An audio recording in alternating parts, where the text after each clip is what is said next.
Solution pour babi report. C'est-à-dire il y aura un jour à Rouya.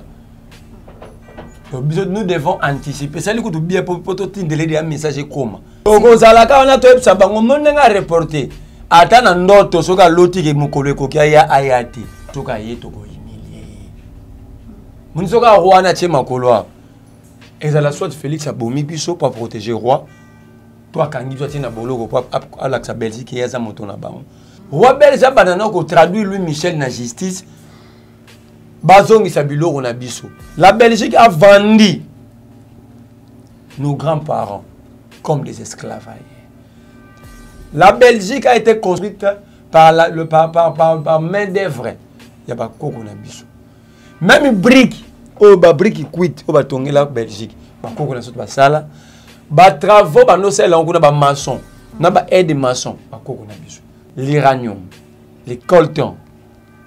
Au monde Antonium, symbole la Belgique quoi. Ba sala on aluminium na biso.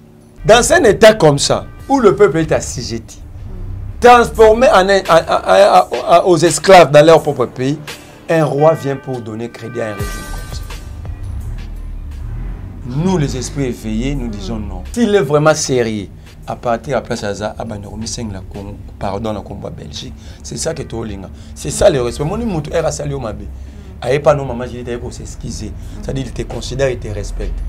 Aussi, l'hôtel la Belgique ne l'a jamais fait. C'est la Belgique considère les Congolais jusqu'aujourd'hui comme des esclaves. Si Kaboun, qui n'était pas le tout puissant dans le cadre du régime, a parvenu à ça,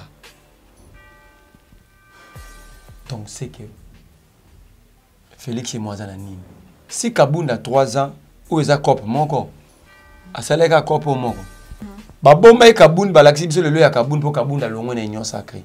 L'acception est sur place pour que l'État fasse la justice fasse son travail. Au non seulement de l'union sacrée, mon union soit convaincue qui n'ont pas perdu. Nous se sacrifier pour la libération, alors que nous sommes déjà une génération sacrifiée. À quoi pour se protéger? Au mon union sacrée. Moutandima yemoko ke asolola na ba criminel ba boma batu na yumbi. Mais ti le ba benga kete. Au mon que Chantini a ndemo na bati. Ba ba ba Poutine. Elle so ba décider ba kenda ka bonga ta mobeko ba tamboli. Chantini ayebisaka mukeba iboyi. Kozo bumisa mapamba. Ko gagner mukolo Félix Aolobana kelano. Et la première pierre, nous avons Chantini a posé la construction de Gishasa. So sanction la première pierre, on a beau ton anda chambre sala. Ou bien marché matade qui la banda ça a posé la première pierre. Tiba tu vas couper avec Wenze. Chantini mutilelo batu ba bien mo Chantini da responsable batu tu ba couper na matade qui bala.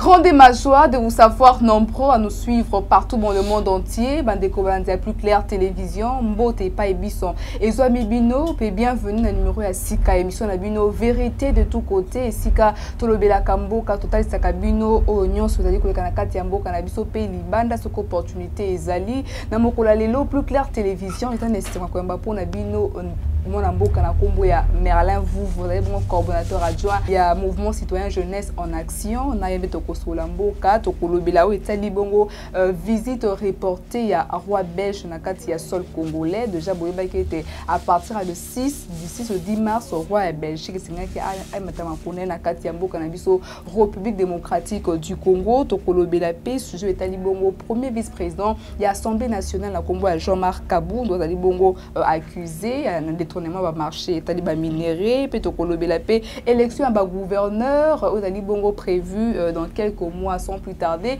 Na poussani peme na ndeko Merlin vous pour na kopesa maloba mbote mon mboka. Mbote maman Judith, mbote na bananya soit plus clair, PCP ba prompt rétablissement na DG Joël Kombe. Merci beaucoup ndeko Merlin vous voici motali ya biso ko yamba encore une fois de plus na plateau à plus clair télévision. Ngai pe na zana ese on ndenge bokanisi ngali lisusu. Bonne santé, bonne jeunesse en action.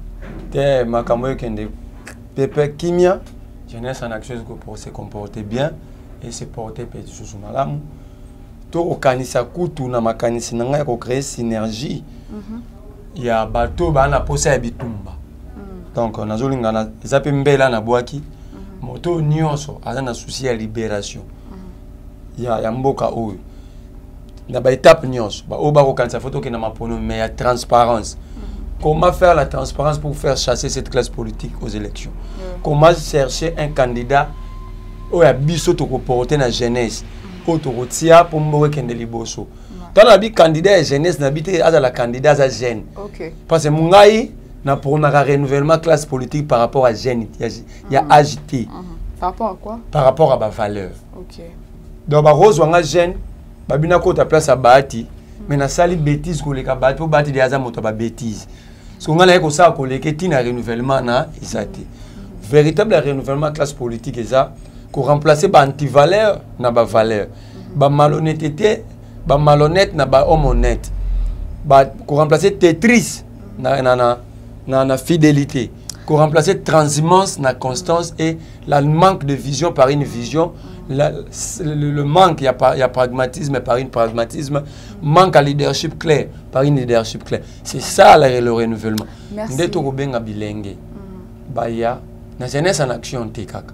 Mais to sango kwa ndé ba politicien ba corbière, ba saka ba regroupement politique. Surtout ça regroupement des résistants. Aux alosa na diaspora. Les alosa na Congo na intérieur. Aux alosa na Kinshasa, boya to sangana. Waneza pour na kubimaka na barabara, un mouvement ya pression. Regroupement ya pression ya koluka, soit libération par une révolution, soit libération par un soulèvement, soit libération par voie électorale. Merci beaucoup, Ndeko Merlin Vouvou. Sans plus tarder, tu as un sujet, tu question na bisu à Liboso, qui a été visite reportée à Roi Belge, qui a prévu du 6 au 10 mars, qui roi Belgique et le mona molonga nae, qui est sur le sol congolais pour que tu aies un kondambo kametoyo qui doit prendre été l'icolo ya crise, les kanakati ya Ukraine, au voyage c'est libongo reporté. Tu as une réaction parce que déjà tout le monde qui ba imbo kabaloba qui ba télémela qui arrivé à Roi Belge. Il y a un report, il y a un voyage. Des solutions pour babi report. C'est-à-dire il y aura un jour à Rouya. Nous devons anticiper. C'est que bien pour te un message comme. Il y a un biso to la sitting il y a vendredi besoin ambassade de Belgique était. Donc vendredi aussi. Togo zalaka on a to ça bango monenga reporter. Ata na ndoto soka loti ke mukolo ko kia ya ayati. Mais on est comme on a évité parce que à Koya la peau ba pesi raison crise de ba reporter dans Koya crise nini la Belgique est en paix ayande te posoka yeto ko humilier mun soka roi na tchema kolwa ezala soit Félix abomi biso pour protéger roi toi kangi toi tina boloko pour à la Belgique ya za moto na bango soit biso to humilier Félix na roi. Alors, pendant comme en étape pour en être, nous avons Belgique déjà. Et la première ministre na bango. Au ministre affaires étrangères na bango, toi na posa na bango. Ba souka pa na bango. Ba tigla biso loroté. Ba yo kani ba comme partiser pour na balkanisation. Rebi Moussa Louis Michel Asala. Ba bien que Messi Congo na compte à Belgique. Yende mtaye la ba projet. Faut que yi ba minerai place boule. Roi Belge a traduit Louis Michel na justice. Bazongi sabilo on a biso. Ne mama, soki na bando betoma mba Belge basala awa. Okolela, okolinga tamo Belge moko peso tambote. Mais tout le monde qui n'a sommé bazolo ba ete sengeli ba œuvre d'art des onga. Œuvre d'art, bango ba yiba biso ka œuvre d'art to ko sel sango na Académie des Beaux-Arts. Je suis sûr que tu as étudié mon Académie des Beaux-Arts. Tu peux ces images que comment ya bachuku. Tu as penda au salon de. Tu as besoin Belgique à réparer par rapport aux atrocités. Il y a des crimes. La Belgique a tué des milliers et des milliers. Oui, guillotine. La guillotine. Et ça qui t'indigne to vandi boy. Mais là na peine na peine nous avoir tenaille. So ba kanyo na kingo plus ba penser plus yozo kufa. Baboma sur des milliers. L'histoire parle de plus de 100 000 Congolais. Plus de 100 000 bakoko na biso. Bakufa na kiti wana na modèle wa. La Belgique n'a jamais accepté ça. n'a jamais reconnu ces crimes. La Belgique a vendu nos grands-parents comme des esclaves. La Belgique a été construite par main d'œuvre. Il y a pas de biso. Même briques, briques cuites, la Belgique, travaux, maçon, aide maçon, donc la Belgique a été construite par les Congolais. Salaire, il y a bateau wana. Belgique a foutu travaux forcés. Oh, ça c'est bango ba travaux forcés. Ah non, nazo que non o ba sal à la Congo, o ba nozwa l'uranium, les coltan. Au monde Antonium, symbole à Belgique quoi. Ba sal en aluminium na biso. Il pèse combien de kilos? Plus de 100 000 tonnes. Est-ce que vous calculez 100 000 tonnes égale combien de kilos?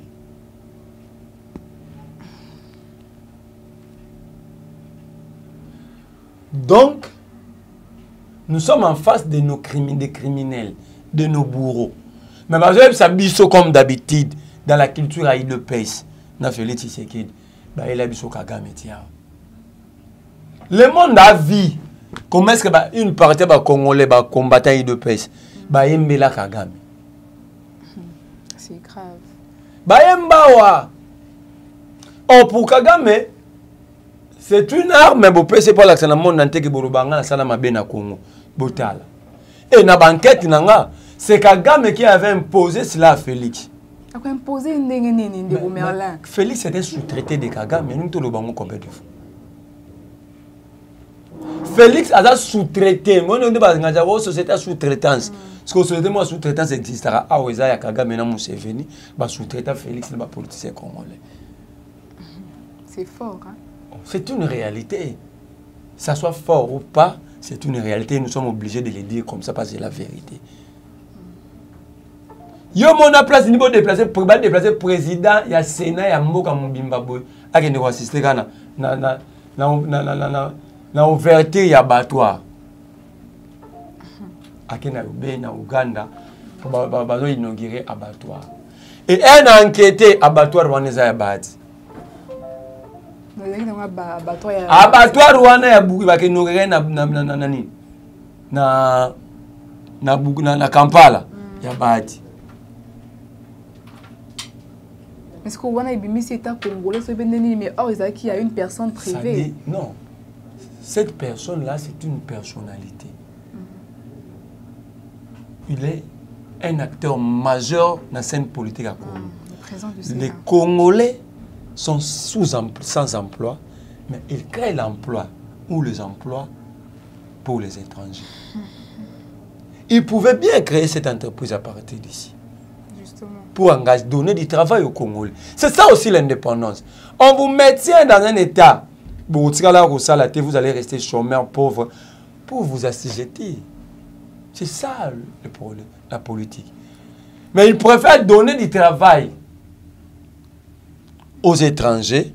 Yo mon a un système comme na Congo. So que na ngali la commune ngali ma côté école ma ngali c'est tout bon ça. Moi ba to ngalo mo il y a deux niveaux. Deux niveaux quand BSNL. Mais les Chinois de Baotongo. Ils n'ont pas si parce que. Donc ça dit, même nos ingénieurs sont formés dans l'INBTP, l'État congolais est incapable de leur donner même un petit marché de 2 niveaux. C'est quoi, ça veut dire quoi? Mais je vais t'expliquer. Oui. C'est ça l'esclavagisme, c'est ça l'occupation. Quand on a diaspora, l'occupation, c'est ça l'occupation. On vous maintient dans une position qui ne vous permet pas d'être fort. Parce que l'indépendance, c'est l'économie. Ouais. Vous pouvez être indépendant, mais si vous n'êtes pas maître de votre économie, vous ne serez jamais fort. Alors, pour vous maintenir dans cet état-là, on vous maintient sans boulot. Et là, maintenant, on attend quoi de la jeunesse? Parce que la jeunesse va venir. Dans un état comme ça, où le peuple est assujetti, transformé aux esclaves dans leur propre pays, un roi vient pour donner crédit à un régime comme ça. nous les esprits éveillés, nous disons non. Donc situation où il y a Ukraine et ça il aura le moment malin pour les Congolais report biso c'est ça Ukraine et Taliban c'est ça Ukraine d'abord nous les Congolais parce qu'il y a monde ça dit que roi report tu as vu prétexte parce que tant que vous insistez roya guerre pour Ukraine et bandai déjà mais biso to compter oui c'est que mécano ko tutata na ndoto donc vendredi aussi to long merci beaucoup Merlin. La Belgique à partir place au roi sérieux s'il est vraiment sérieux à partir à place à Banoromi 5 la pardon la combat Belgique c'est ça que to linga c'est ça le respect mon mutu era salio mabe aye pas non maman j'ai dit qu'on s'excuser c'est-à-dire il te considère et te respecte aussi l'hôtel la Belgique ne l'a jamais fait c'est la Belgique considère les Congolais jusqu'aujourd'hui comme des esclaves on a tous comprendre le sens dans le donc déjà il y a pas mutu que papa Paul maman Joël Kombeli Bisanga na reconnaître que côté na ça qui mabe c'est une marque de considération c'est un respect que na là c'est qui n'a pas ça Joël Kombe pour le respect mais tant on la sali mabe na considérer que ça mabe qui ça veut dire déjà bateau na posé là que acte na respecter ba monter et voilà muntu abongo soit yesko na ndako na bino yo ninga. Malheureusement, l'autorité congolaise... Congo, autorité nous avons des malfaiteurs. Au Congo, il n'y a pas des autorités, il y a des malfaiteurs, il y a des malhonnêtes, des transhumants, des corbiards. Des corbiards, des corbiards. Ou bien ça, des corbiards, même si on a des boulots. C'est notre koufa. Peuple a souffert. Mais ça n'a pas tout tonga banda ko baota na mit mutuka ya jouer mais $500,000. Ya jouer $500,000. Na mboka oza na ba problème président za na fikini. Moi na ya président toi na royaume ta commandé prince. Je dois na royaume té. Donc déjà c'est un problème en droit. Il faut pas observer ba droit ba constitutionnel te expliquer biso. Comment un président peut avoir un enfant prince? Merci beaucoup, Ndeko Merlin Vouvou. On parle de Jean-Marc Kabou, nous allons bongo premier vice-président de l'Assemblée nationale, parce que jusque-là, l'émission n'a été là. Vous avez déposé Mikolo qui déplacement à voyager qui na Grande-Bretagne pour n'avoir soin, mais maintenant, tous les cas été accusés bongo de faciliter marché à détournement va minérer plus de $27 millions.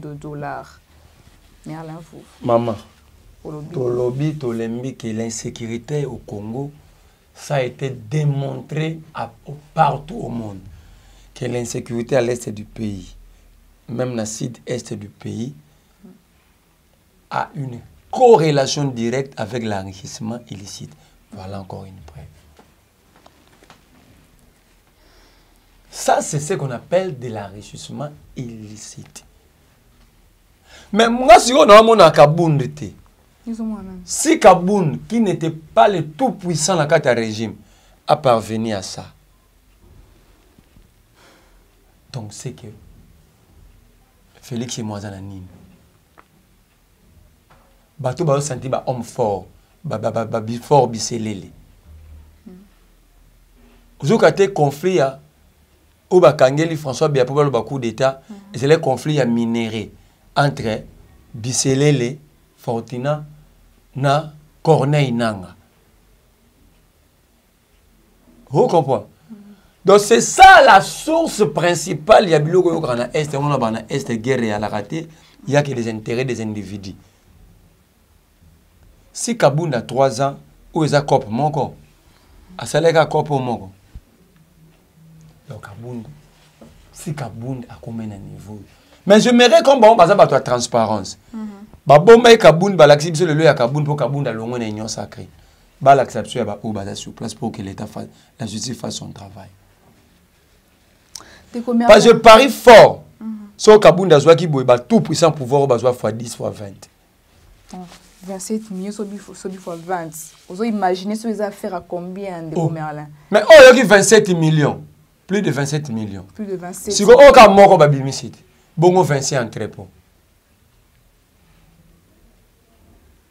Et puis, quand vous avez gagné ce que la loi là, bon, on a qui ça. Bon, on a chopo. On a tout risque or, babilom, na nord Kivu, na sud Kivu. Donc ça dit il faut jouer oyo au fongoli raisonnement na yo. OK, ce qu'on a ba province ni soit riche. Na ba okatanga ba na bani. Ça veut dire le pays est pillé. Donc ba tigili pays atel inzaka te respirer. Si on est comme un régime où il y a des détournements, ils allaient en cascade. Mais ça, c'est un régime de détourneurs, de voleurs. Millions de dollars. Ils ont condamné pour un détournement à RVA. Ils ont condamné à 20 ans. Andemia Kotara Union Sacrée, bah, annulé peine la Cour de cassation. Namoni Ango, Nalandi Ango, ancien DG à RVA, Ali Bongo, désormais libre. Mais comment récupérer ni? Non seulement de l'union sacrée, mon union soit convaincue dans mon père. Parce que l'union sacrée, surtout comprendre, ils allaient ici, bazo laver, batouber. Mais tout le bas, il y a depuis bandeli. Bateau balanda d'émission na biso ba yebi to ba créer blanchisserie. Parce qu'on était dans un état sérieux, même bas c'est rose dans la poste, on a été faut ba kangaye.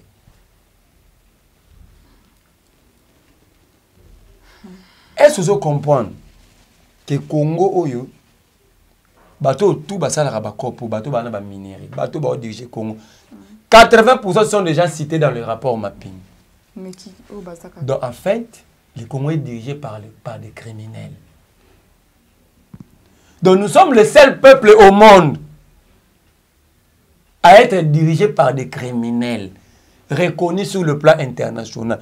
Nous avons dit au Vandi Pena Boyoko, Ben Laden a président Congo. Fongo la rapport mapping, ministre n'a pas de défense. À ça, on a cité na point 114 il y a rapport mapping. Rapport mapping est traité à bateau basalba criminel Congo. De 1993 à 2003. Parce que Mizimba Kabanda, ministre de la défense, Combo Nezanakati. C'est qu'on est comme Merlin, tout touché un rapport mapping, application rapport mapping jusqu'à. Et vous n'allez jamais appliquer parce que les criminels ont puissant dans Congo. L'unique façon d'appliquer les rapports mapping, c'est qu'on a bien un peuple, que se joindre au regroupement dans toujours fabriqué. Regroupement à résistance. Il y a des sacrifiés, les regroupements de sacrifiés de la République. Bato baroya tout droit. Liwato liwate. Bon mengote, le Congo avant tout. Bon mengote, le Congo avant tout, de Merlin tout qui. Si vous êtes comme en étape ouana, tout ça, les regroupements solo, il y a batouana, il y a les sacrifiés de la République. Ndé si vous êtes comme un niveau, oyo, tu as appliqué rapport mapping. Tu as Jean-Pierre Bemba. Zog, tu as Jean-Pierre Bemba, papa yaka. Yo na 1998 aussi Maramindoki, Kombono yango. Et komi boendengeni. Thomas Lowaka yaka, capitaine Mende yaka. Torobo Mamoutouté, to Vandi Sibino, vous demandez pardon à la République après tout ça les réconciliations. Parce qu'il n'y a pas de réconciliation sans pardon, sans justice. Mais aussi le temps Vandi, Moto a cité comme criminel a commis président de la République, par exemple. Bon, c'est la Moutouane a appliqué rapport mapping. Ça la lecture, il y a classe politique, na biso ba grand leader politique. Kanga ba kombo na bangoto. Pénètre les rapports mapping, pardon. Au monde qui ba on sur bazar.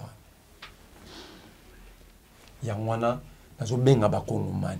Ya qui chasse, ya intérieur comme extérieur. Venez se joindre à nous dans les regroupements appelés le sacrifié de la République. Sacrifié de la République. Parce que on s'est sacrifié pour la libération, alors que nous sommes déjà une génération sacrifiée. À quoi bon se protéger? Une génération est sacrifiée quand le système d'éducation est détruit. Quand le système éducatif est détruit, quand le système sanitaire est détruit, quand la justice, l'administration de la justice est détruite, quand il n'y a plus de salaire, il n'y a pas de travail, l'État perd. Lorsque l'État perd le subsistance réelle de l'État, le fondement de l'État, ce peuple-là, c'est un sacrifié. C'est un peuple sacrifié. Alors, un sacrifié ne peut pas avoir peur dans le en sacrifice suprême. C'est cela la raison pour laquelle les sacrifiés de la République. Merci beaucoup Merlin Vovo pour ce qu'on a quatre émissions na biso vérité de tous côtés malé météo qui n'a pas chuté météo la élection de gouverneur normalement il fallait que ça dans le mois d'avril météo qu'on remarqué il fallait que la 14 provinces mais remarqué 13 provinces sauf la province de Lualaba n'a habité plainte contre Richard Mouyej de Merlin Mouyej plainte na Rolanda té soit à côté de l'union sacrée et qui non le rôle ya ba bilenge bilenge on va to bimisa ya ba Benjamin Wenga ya ba Magwiza déjà Sokok ba tout ba yiba awa ba kota union sacrée ba plainte ba procès kufa et que non ga le rôle ya beteni le rôle ya ba Vital Kamerhe pour ma Mouyej ga pas olinga no kota union sacrée ya on a appelé tolé si to yebi na biso jango ndenge bandaka na ndenge sukelaka kende na yo kota union sacrée plainte wana ba retomba pour créer son batono mo atumba ba plainte na ndako so kotika union sacrée so kotika union sacrée ya su plainte no atumbi ça veut dire ba olandela ko lisusu te donc cause la derrière na union sacrée ngo ba et là qu'ici donc osa exempté na ba poursuite judiciaire quelle que soit infraction commettra mokia à tout temps mutu volontairement tentative de mettre à côté pour ça 5 jours pas à comme ça Félix Bazumisa Zumanda c'est ça on doit retenir qui Félix c'est des régimes chilenge le régime de blanchisserie omuna tangane na bo so la bomio na côté nyosa ke ba okamama te mais yo ouais sûr soki na kosi batia procès etene le monde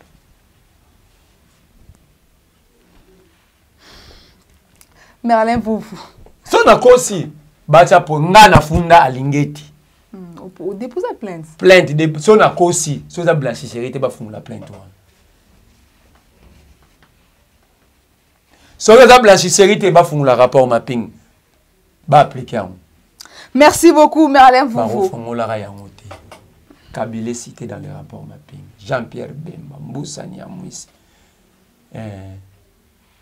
La mère mène il y a un monde à bâton à son pouvoir de comme pas na yo bâton de comme bâton na yo parce que dernièrement peut-être na cité mo ko dibosa oni me ba ya oni ba bete gouvernement congolais des alliés na bien eza ko critiquer bande na so bakende na raison mapping wana kuna ti eza bon ça eza bande na biso ba na raison okende kuna mais simplement ba bosa na kinde cible applicatoire rapport mapping faut que senga ngo pas Félix Tshisekedi Banda Félix Aloba, institution, il y a tribunal transactionnel. Ça fait 2 ans. Ce tribunal a le permettre à ce que l'application rapport mapping, ça n'a pas. Dans ces rapports, il y a même des étrangers cités. Il y a des dignitaires rwandais, des dignitaires ougandais, burundais. Il y a même Louis Michel, le Messie Afrique de la Belgique. Alors, de quoi baser d'étrangers? Il y a un fait au tribunal transactionnel. Félix Aloba, merci Merlin Vovo. Qui avant de chuter lancement de travaux Nazando Gentini Ngobila enfin bandeko bazo loba wa Zando bande kanga masiko wa lancement to qui était Gentini Ngobila lancé ba travaux pour ko bongisa Zando soko bengi nga ko tuna nga mama mutu wana ti mutu wana zo mériter justice mususu yo wana omoni nyon sacré mutu andima ye moko ke asolola na ba criminel ba boma batu na yumbi. Mais il est là, donc, ça veut dire il y a des éléments à repérer dans la justice. Premier élément, il y a contact avec les criminels. Et puis, il y a un loba. Ada, Batouana, Babenga, Babi, Bazo, Kende, Koboma, Batouana. Peut-être conflit entre Batende et Nabanoun. Batende, Babengi, fait, Babengi, Gentini, gouverneur. Oh, pas degré, batouana bon babengi autorité. Bah les autorités, todo que nous bouma batouana. Autorité ici bango yo que les mains majeurs faki procureur fongola le ko na mbang dossier na mbang. Procureur yoka gentine abia ici bango. Bon que ne roboma bango te ba ko tsango na mutuna nga. Quelle connivence y avait-il entre Gentine et batouana pour ça batouana ba sali crime na bango za na mutu Argentine. La corrélation, c'était quoi? On comprend ce qu'ils ont blanchisserie union sacrée. Mais en même temps, Gentini a opposé même acte à Makanda Boubou. Dans mon foula. Deux morts déjà dans l'affrontement entre deux camps et deux chefs coutumiers. À Kekuna, à ce chef coutumier, à Koutena, où il y a droit. Pour où il y a droit, il y a ici et Kaka. Que le sol et le sol appartient à l'État, mais l'État a organisé. Quand diminuer le lobby, pour exploiter, zone tout le territoire, tout pour exploiter, il faut que les autochtones bénéficier en termes d'infrastructures routières, scolaires, sanitaires, et puis d'emploi. Gentini, pour notre arabe, le roi n'a que pour le chef coutumier à Lokuta. Le chef coutumier à Lokuta. Dans le lobby à Lokuta. Donc, c'est que nous la justice, cours de cassation à Kata, condamné chef coutumier à Gentini à droite, mais Gentini a tchaï kaka. Au moins que Gentini a des mona bati. Ba ba za ba Poutine. Elle soit décidé ba kenda ka bon ata mo be ko batamboli ko. Bon hier ça du collab président de la République. Oh yo kité ba Gentini ba tunu ba loba ke ba to Gentini ba to bati. Ba loba ke président Félix abanga ba Gentini na bati. O ba loba ngo. Yo zo mona mundu ala capacité o longo la président memie na zanu. Yo mona mo blague.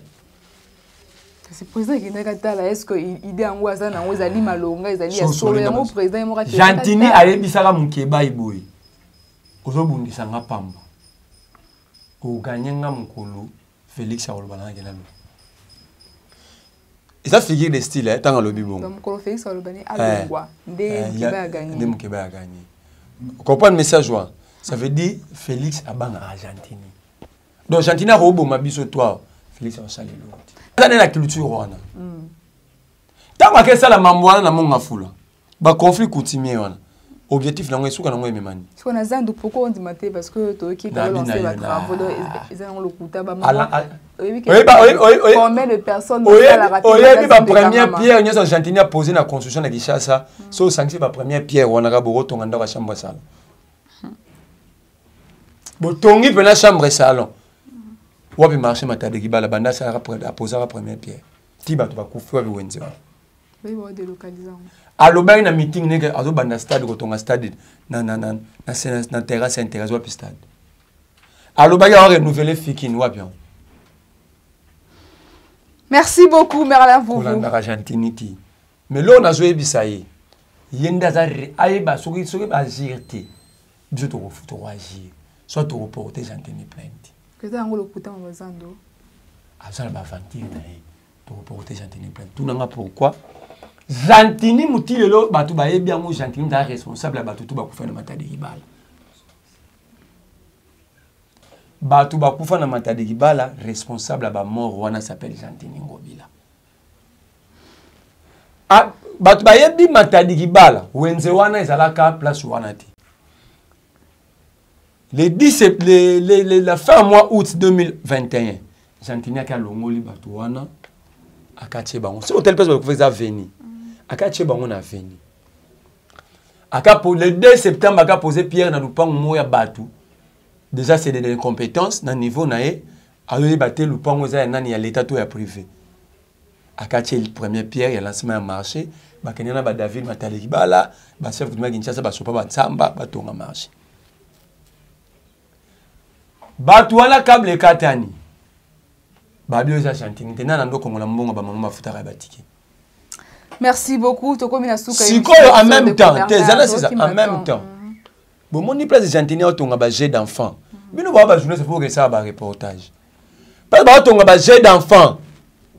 Na première riwana tsi na 5e. Pembe non bo constater ni nezana. Haute tension, net e bomé na matade ibal. Donc ezara mon passe ba na ba osaka, di kolona ngombe. Donc tant on tonga ngo. Babi te que Gentini to sala. To ba ba kufa bio za responsable na monti. Ba nyos ba zo mona. Muto lobate. Muto zo lobate. Bana na ba osaka na place oyo autention leka. Lobina leka kinzelo wana tala bana na ba parents plein. Yebisanga iso singane sala minute matade kibala. Et que ça la passe mini merci. Si ko bobengi Gentini aza vraiment responsable. Merci beaucoup Merlin vous donc comme na souka émission na biso vérité de tout côté bandeko baladi o libana na kati ya mboka message na souka pe numéro de téléphone na bawe ba kolinga pardon ko joindre yo d'une manière particulière pour na ko kabula toujours au mail to banaliser pour na citer na lobaka pa na oka mamba Tony Mwaba bat ba yoka gite Tony Mwaba longwe na mamba 1500 col biso tanga ba kelasi awa batekaka sushi misato mba moko Aujourd'hui, on mis ça tout au photocopie, on remplit na oya photocopie, aujourd'hui au transcrire makambo comment oya photocopie pour payer ça va souci. Tout n'a pas ce que va monter à souci n'est. Moko 24 000 francs. Nazolo ba. Donc ce que son balelo mis ça tout 72 000 francs. Fiche Zara 3 000 francs 1500. Mis ça tout personne peut 1500 va personne mis ça. Parce que va remonter quand moko. Or, si je l'ai 3 gars pour moi, il y a un ministère, il y a une inspection, il y a une école. Ce que j'ai remonté quand on c'est-à-dire, au sombi inspection, 24 000. Au lieu sur lobby au sombi, il y a école, 24 000. Au lieu sur sombi, il y a un ministère. Entre-temps, à l'ingeti, à zone où enquêté pour la 1500 écoles. Na koyoka lisusu nungu na lobi na koyoka 16 millions de dollars de bungi na EPST. 16 millions de dollars.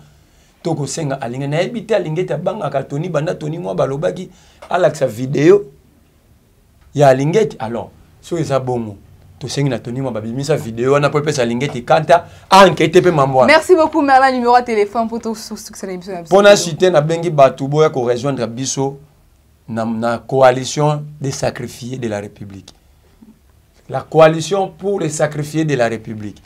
Boya ko rejoindre biso coalition zakaka maele na moto ma conférence débat mais mingi ko pousser peuple na alternative deux alternatives sur table soit la révolution soit l'alternative vers chasser classe politique par les élections pour changer classe politique. Merci. Numéro de téléphone plus 243 89 39 31 940. Merci beaucoup de Merlin vous nandemo ndimi koyamba invitation na biso ya mokolo lelo.